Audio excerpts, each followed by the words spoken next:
ताली बजा के अरे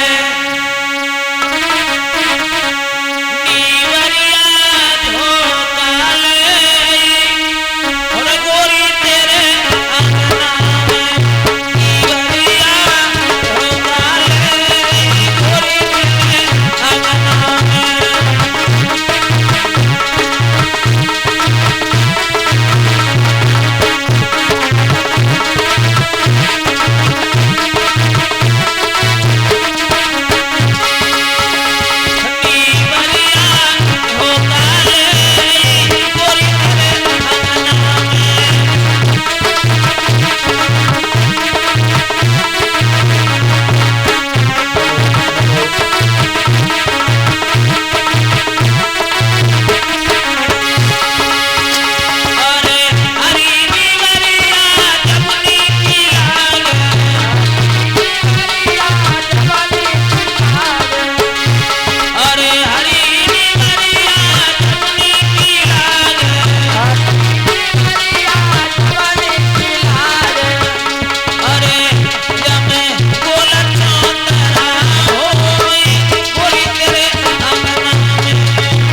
में की।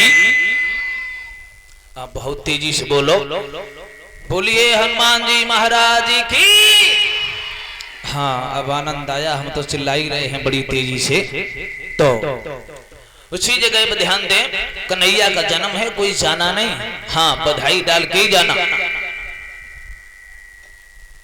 भोजराज कंस जब राजा बना, उसका शासन लागू हो गया। और भक्तों देखो, पहले राजा लोग बनते थे तब टैक्स लगा दिया देते थे, आज भी वही टाइम है। आज कोई नेता बने या मंत्री बने या प्रधानमंत्री या मुख्यमंत्री, लेकिन नंबर किसानों पे ही लगता है, यानी कि किसान छोड़े नहीं जाते। एक गीत गाते थे सुर सम्राट जी, क्या बोले आज के नेता कैसे हैं, तो बताया कैसे हैं, तो सुनो। बोले कि मेरी पूजा के लड़ुआ, बोले कौन खा गए, बोले मंदिर में पूजा करने के लिए गए, थाली सामने रखी, आंखें बंद की, आंखें खोली, लड्डू गायब। बोली कि मेरी पूजा के लड़ुआ और गणेश खा गए मेरी पूजा के लड़ुआ।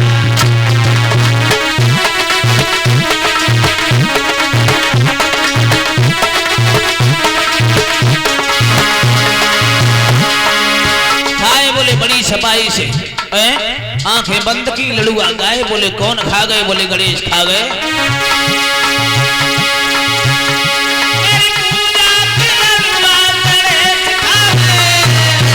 कैसे जैसे भारत के नेता पूरा देश खा गए, गणेश खा गए मेरी पूजा के लड़ुआ।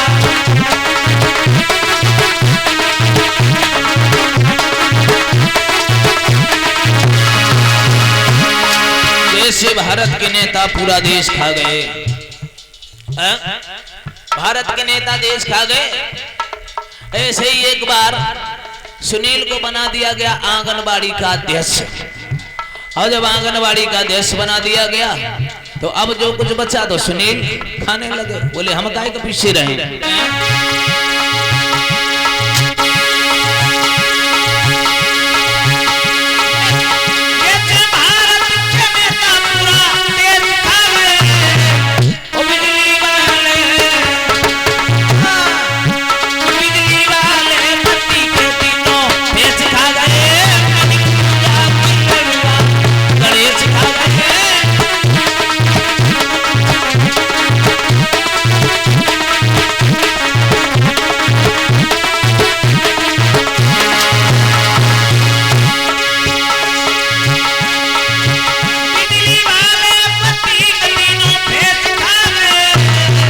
अब आंगनबाड़ी में जो कुछ बचो, आंगनबाड़ी के सतुआ सुनील खा गए,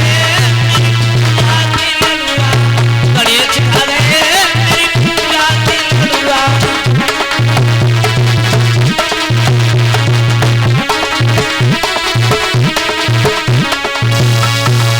तो जिन्हें जो जा मिला वो खाने में ही लगा है, जिन्हें जहां मिला वो खाता जा रहा है। बोलिए गोविंद भगवान की। तो आ जाओ उसी जगह पे, भोजराज कंस जब राजा बना तो नए नए कानून लगा दिए। जब भोजराज कंस राजा बना तो मंत्री का मंत्री साहब, ओए देख रहे हो हम राजा बन गए, राजा बन गए, कैसे लग रहे हैं? एक बात बताओ, हमें अब शादी करनी चाहिए या नहीं करनी चाहिए? लड़की देखिए हमारे लिए, देखिए।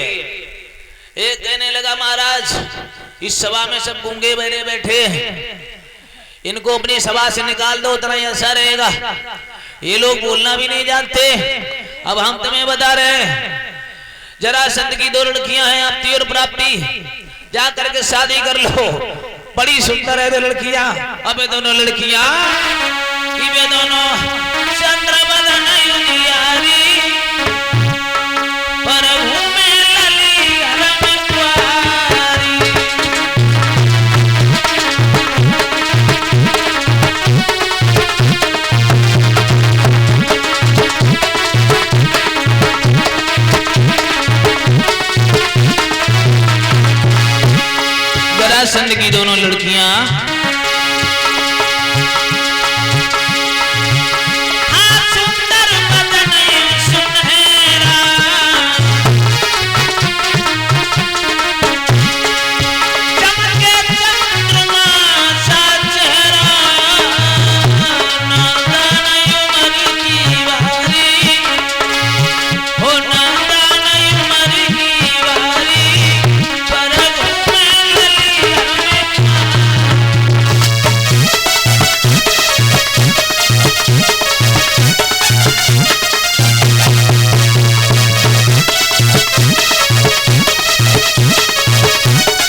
जरासंध की दोनों लड़कियां अपती और प्राप्ति।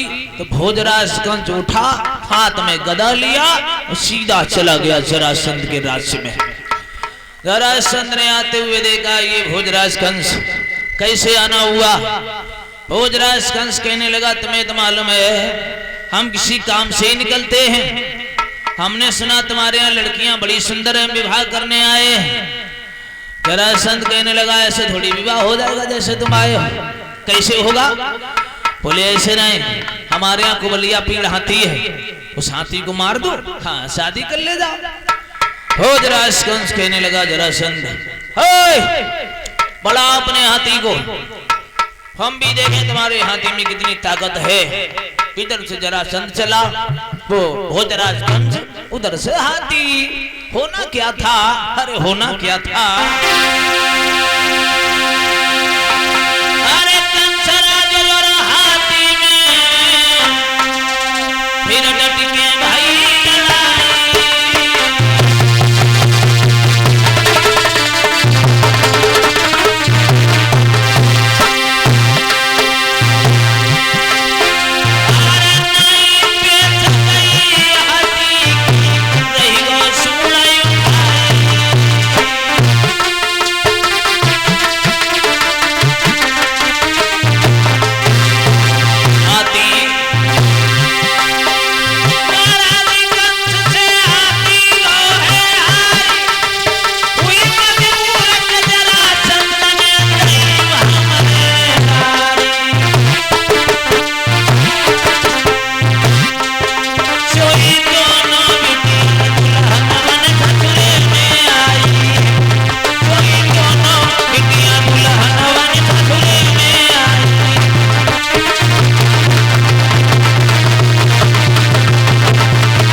सुंदर है।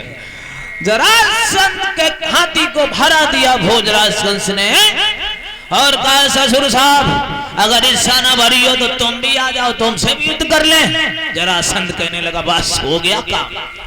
दोनों लड़कियों का विवाह कर दिया। भोजराज कंस मथुरा नगरिया में आ गया। एक दिन भोजराज कंस बैठा रहे, एक बात कही मंत्री साहब अरे बोलो, बोलने में बड़े कमजोर लग रहे हो, क्या खाते पीते नहीं हो? रोटियां तो 10-10 खा लेते हो। हाँ मैं ये पूछ रहा हूं शादी तो हो गई, अब ऐसा करो राजपाट से बढ़िया सलाह है।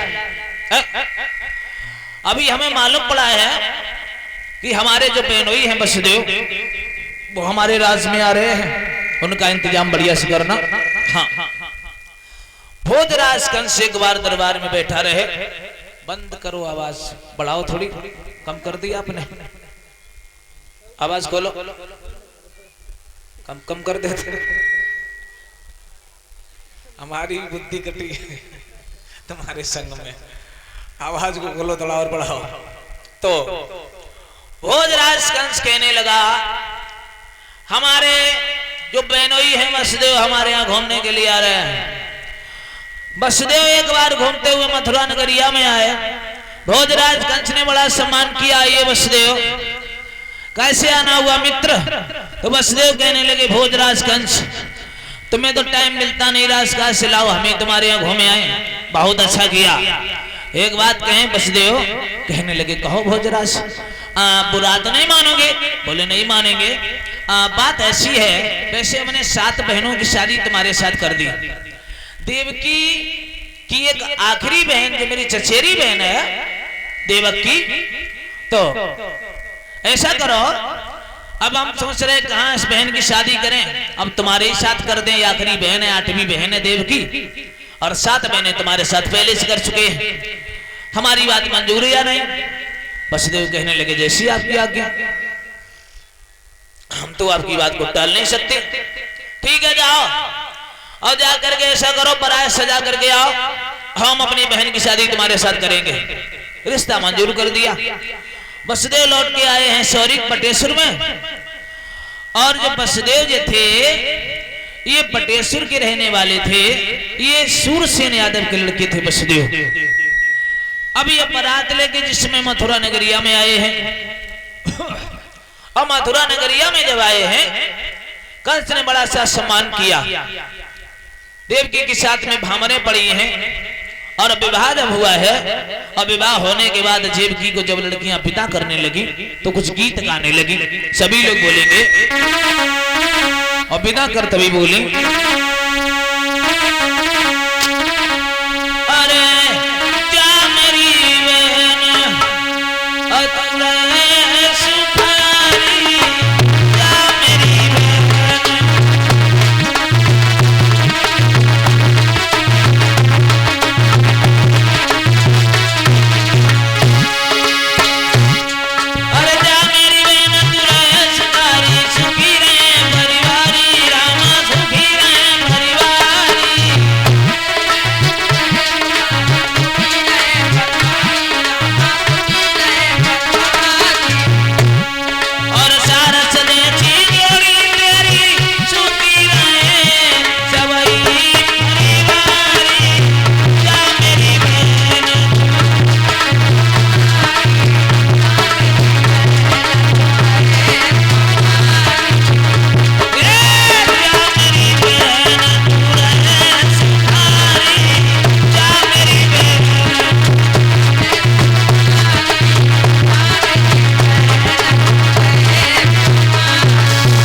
लड़कियां विदा करने लगी।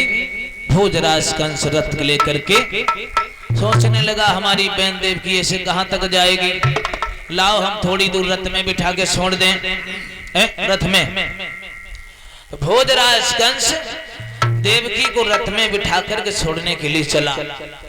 और जब रथ में छोड़ने के लिए चला बताया ये गया, रथ में देवकी जा रही है और पीछे से रसाला है और बाकी पीछे कंसुला दिवस देव तुम्हारे का साला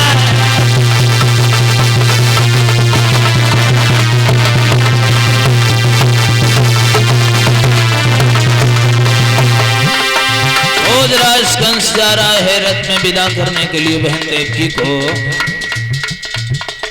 आगे जा रहा है तब तक आकाशवाणी हुई है, भोजराज कंस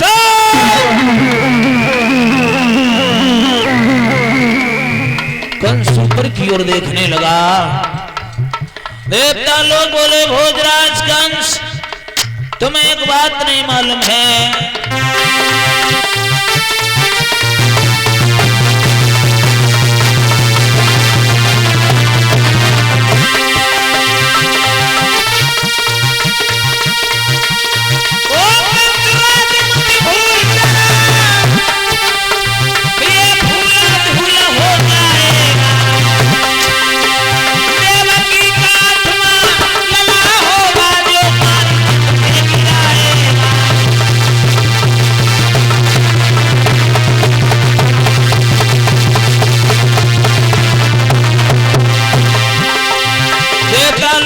भोजराज कंस सुनो,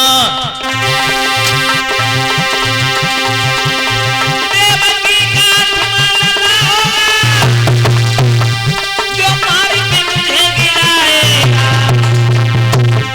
ओ भोजराज तू सावधान, तू फिर से स्वर्ग में जाएगा।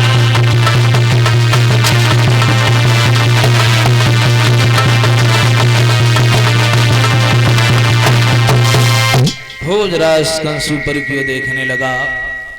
देवता लोग आकाशवाणी करने लगे भोजराज कंस तो जिस बहन को हंसी खुशी जब विदा कर रहा है उसी के 8वें पुत्र तेरा काल होगा। भोजराज कंस ने आगे पढ़ करके देवकी के केसों को पकड़ लिया। नालायक